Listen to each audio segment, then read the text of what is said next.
Hello, and welcome to another West Hartford Community Interactive tutorial. Today, we're going to show you some of the basic functions of the Yolobox.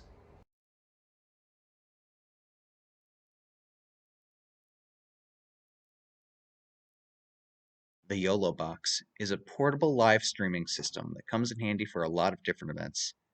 Here at West Hartford Community Interactive, we use the Yolobox for sports games, graduations, and on election night. The first thing you'll want to do is power the Yolobox on. You can find the power button on the bottom right-hand side of the device, right next to the SD card slot.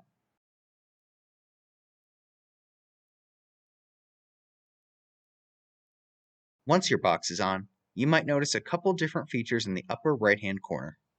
You can see the current time of day, as well as the battery percentage remaining.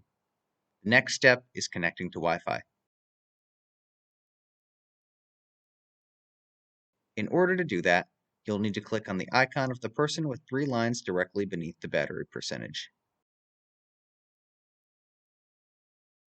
You'll be directed to a menu screen. Tap on Wi-Fi to continue.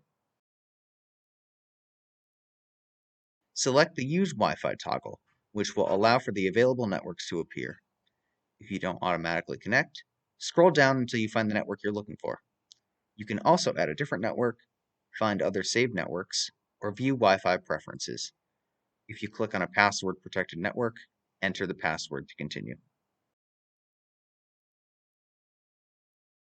Click OK to return to the account menu. And now, you're connected to Wi-Fi.